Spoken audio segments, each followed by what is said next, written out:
très contente de vous retrouver dans une nouvelle vidéo, les copines.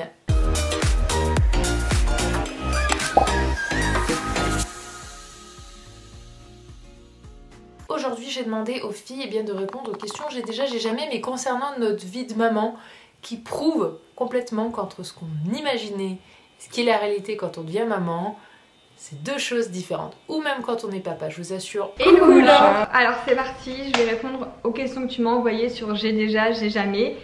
J'ai même pas lu les questions, franchement comme ça je les fais vraiment à chaud, en direct avec vous. Bon, aujourd'hui tu me demandes de te faire un j'ai jamais, j'ai déjà version maman. Je sais pas trop comment mettre mes cheveux, c'est fort embêtant. C'est parti, je vais répondre à tes questions j'ai déjà, j'ai jamais. Répondez-y moi aussi en commentaire, ça me fera très plaisir de vous lire pour savoir si on est tous dans le même bateau.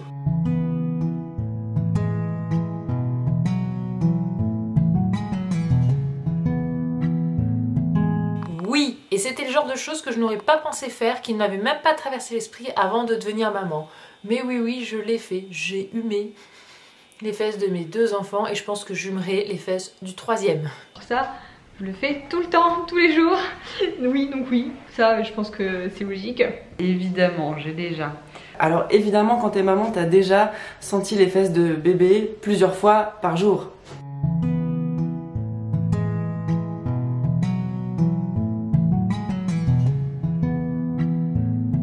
Alors sur le fait que bébé a déjà fait caca, non, parce que j'ai jamais eu d'enfant constipé. Par contre sur la couleur du caca, oui, ça c'est au moment de la diversification alimentaire. Oh, t'as vu quand il mange ci, ça fait ça comme couleur et nanana et tout. C'est des conversations de merde. Mais ouais, ça j'ai déjà. Oui, forcément, un petit peu moins, enfin moins maintenant en fait, c'était plus quand il était tout petit. Vous savez les caca moutarde, ça oui les caca moutarde. Quoique là j'ai laissé Gavin chez mes parents pour 2 nuits. Et en revenant, oui, ma mère m'a expliqué quand même son caca, comment il était. Donc oui, ces conversations-là, c'est assez souvent. Oui, bien sûr que j'ai déjà eu ce genre de conversation. Bah évidemment, encore une fois, c'est obligatoire, c'est des discussions que tu pensais jamais avoir avant, mais quand tu deviens maman, et ben t'as ce genre de discussion avec ton chéri, avec tes amis, avec les gens qui gardent tes enfants, enfin voilà, c'est vraiment des discussions comme tu demandes quel temps il fait aujourd'hui.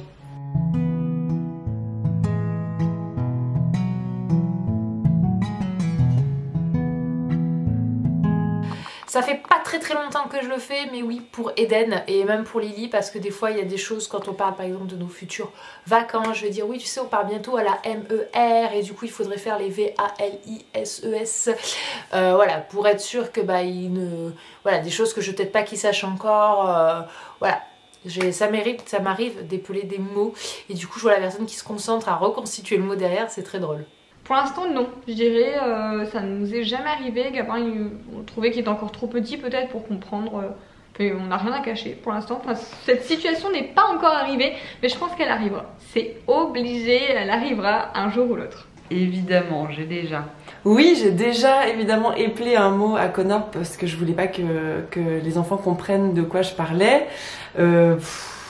Soit pour leur laisser la surprise, soit parce que c'était un mot que j'avais pas envie qu'il rentre dans leur vocabulaire. Donc oui, clairement.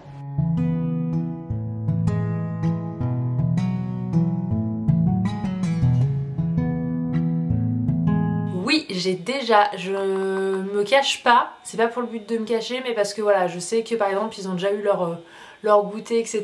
et que moi j'ai pas goûté, que je vais goûter plus tard, je sais qu'ils vont forcément revenir en mode ah bah moi aussi du coup j'ai encore faim et si je mange et que mange pas, bah c'est pas cohérent. Du coup soit j'attends qu'ils soient en activité, soit qu'ils soient à la sieste, enfin pour la plus de sieste, mais voilà, où il y a des petits plaisirs que je sais que je mange qui sont pas fameuses niveau compo et que je veux pas qu'ils mangent mais que moi je mange quand même, voilà. Fais ce que je dis parce que je fais, c'est totalement le cas et du coup je les mange quand ils ne sont pas là. Pas encore, mais je pense que ça arrivera sûrement aussi. Mais pour l'instant non, parce que Gabin mange avec nous à table, il mange tout. Non, pour l'instant c'est pas encore arrivé. Non, ça jamais, puisque quand j'ai envie de quelque chose en particulier, j'en ai envie. Donc voilà, je m'arrange pour détourner l'attention, malgré que je vois pas trop ce que ça peut être. Je dirais du chocolat alors qu'on va bientôt manger. mais souvent, même pas, je le mange. Non, j'ai jamais, vraiment j'ai jamais. Mais très souvent, j'ai déjà attendu que les enfants soient couchés pour ouvrir une plaque de chocolat ou pour manger un truc que j'avais pas envie de manger devant eux parce que je voulais pas qu'ils le mangent. Pas parce que je voulais pas partager, mais parce que c'est quelque chose qui est pas forcément bon pour eux, quoi.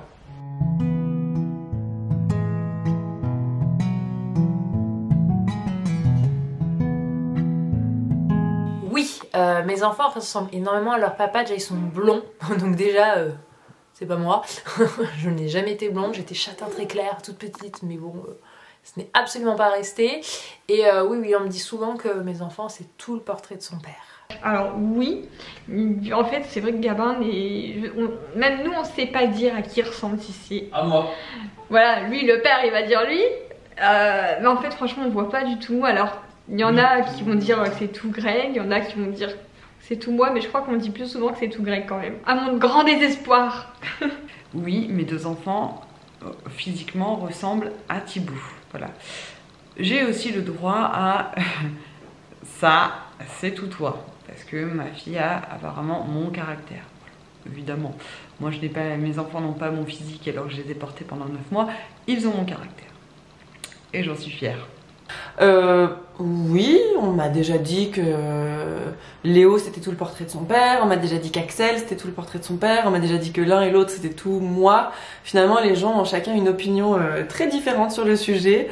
Pour moi, ils sont uniques tous les deux, je vois même pas la ressemblance avec moi.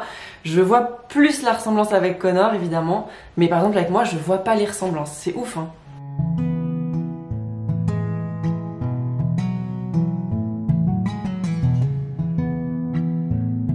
Alors jusqu'à peu, j'aurais dit jamais, mais ce week-end ça m'est arrivé pour la première fois en tournant la vidéo tri de la chambre des enfants.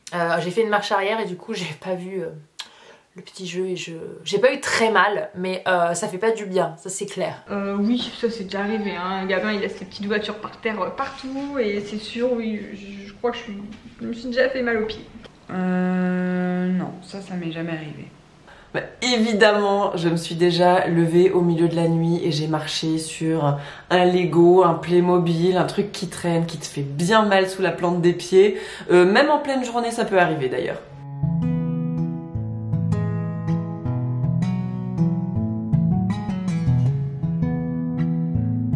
Non, alors faire une susu, du coup oui nous on utilise le terme susu chez moi. Une susu ça m'est arrivé peut-être d'en perdre une mais on en avait toujours 3-4 donc du coup je me suis jamais retrouvée à court de susu et Doudou, bah Lily est pas Doudou, elle était que susu, maintenant on en a plus. Et Eden, il s'en fichait royal de pas avoir son Doudou. C'était vraiment la susu quand il l'avait qui, voilà, il fallait pas trop que je la perde, après si je l'avais pas, il s'endormait quand même sans mais il s'endormait plus facilement avec. Donc ça ne m'est pas arrivé mais je pense que si ça me serait arrivé, je m'en serais sortie. La susu, ça je le dis pas du tout, on voit que c'est Laure qui a écrit les questions, nous ici on dit la tétine. Avoir perdu Doudou, non parce qu'en fait on en a 3. Il y en a un dans le lit, un dans son sac quand on va à l'extérieur et troisième de secours en fait qui est en bas au cas où. Et la tétine pareil, non on n'a jamais perdu parce que je crois que j'en ai au moins 10. Il y en a déjà 3 dans son lit, comme ça la nuit déjà s'il en fait tomber une ou autre, voilà il y en a 3.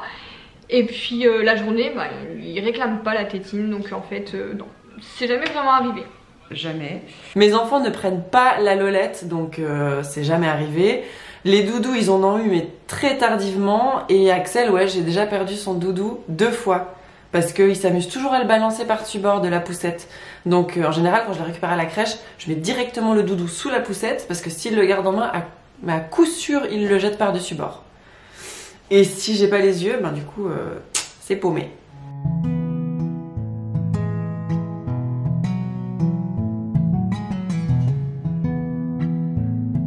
Oui, pas avec Eden, c'est arrivé avec Lily Rose l'an dernier quand elle a eu la gastro, sinon ils ne m'ont jamais vomi dessus. J'ai pas des enfants qui vomissent, c'était pas des enfants qui régurgitaient, mais l'an dernier on a eu... Bah attendez, je dis l'an dernier... Non, c'était même l'année d'avant, parce qu'on est déjà en 2020. Atterrissage. Je m'étais fait vomir dessus parce qu'ils avaient la gastro, mais je crois que c'était tout début 2019 tous les deux. Eden lui il allait aux toilettes en disant faut que j'aille cracher alors qu'elle allait vomir le pot. Et Lily en fait elle me vomissait pas proprement dessus mais je l'avais sur moi parce qu'elle voulait que moi, j'avais un gros linge et pour pouvoir l'emmitoufler et qu'elle puisse voilà régurgité ce qu'elle avait régurgité parce que c'était pas des geysers, donc j'en ai forcément un petit peu eu sur moi, mais en dehors de ça, non, je me suis jamais fait vomir dessus. Mais Gabin ne vomit jamais, je croise les doigts, je touche du bois, je touche du singe. Il ne vomit pas, jamais. Il y a eu 2 régurgitations quand il était tout bébé. Donc là, bon oui, mais encore c'était en jet, donc ça partait, c'était pas sur moi. Et un vomi, est-ce qu'il y a eu... Ah si, il y a eu un vomi à Marrakech, il a été malade, mais bon, c'était pas sur moi, c'était pareil, c'était à table. Donc voilà, en gros, je touche du bois, hein, du singe, mais il y a eu que 3 vomis en 1 an et demi, plus même en 21 mois. En plus, heureusement, parce que celles qui me connaissent, j'ai la phobie du vomi. Donc je suis incapable de nettoyer et je vomis moi-même après sinon, donc j'ai une grosse phobie sur ça. Je crois que j'ai fait les enfants vomito.com, je ne sais pas pourquoi, mais là, pour m'expliquer, Liana était la pro du vomi et Nathaël est le pro du dégueulis.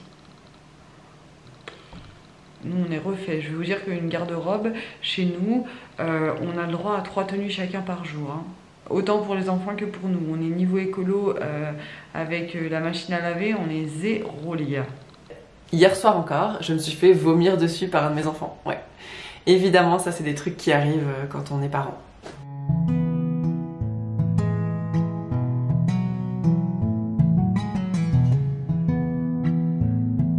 Non, ça ne m'est jamais arrivé. J'ai quand même des jamais. Ça ne m'est jamais arrivé parce que je pète pas comme ça. Je suis capable de me retenir, voilà. et du coup, par contre, il y en a qui ont déjà amusé autour de moi à faire croire quand ils ont pété que c'était leur neveu ou nièce. Salut les frères. Non, ça m'est jamais arrivé. Mais avant que bébé soit là, je crois que j'ai déjà fait croire que c'était le chien. Donc ça pourrait arriver. Oui, ça je le fais. Maintenant c'est plus difficile. Bah, en fait, grâce à Nathaël, maintenant je dis que c'est Nathaël. Avant je disais que c'était Liana, et maintenant, comme Liana, bah, elle parle très très bien, elle dit non, c'est pas moi. Je dis que c'est Nathaël. Il me sauve la vie pour ça aussi, ce petit cœur. Je sais pas, je pète pas moi. Non, j'ai pas. Non, franchement, j'ai pas souvenir d'avoir fait ça. Parce que, en fait, j'ai un blocage. Je ne peux pas péter devant Connor. Ça n'est jamais arrivé. Jamais, même enceinte, quand j'avais des ballonnements et tout. Je fais vraiment un blocage avec ça. Donc, même, je le ferais pas, même si j'avais l'occasion d'accuser les enfants.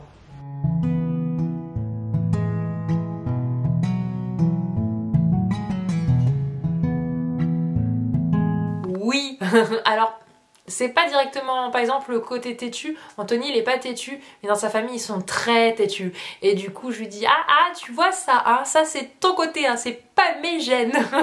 Mais jamais dans le côté méchant, vous voyez, en mode genre reproche. C'est en mode tu dis qu'ils sont toujours de ton côté, ah bah regarde là ce mauvais côté, là ce trait de caractère relou, c'est chez toi. C'est possible en rigolant, mais encore... Ça nous est pas trop arrivé ça, de dire ouais ça c'est bien toi, hein, caractère de cochon. Non. Non, franchement, non, ça va. Évidemment. Évidemment, bah oui, quand il y a un trait de caractère qui ressort et c'est un truc qui m'énerve par exemple chez Connor et que je vois qu'il ressort chez un des enfants, je vais dire ah bah ouais, bah c'est bien ton fils hein. Bah oui, bien oui, on fait ça.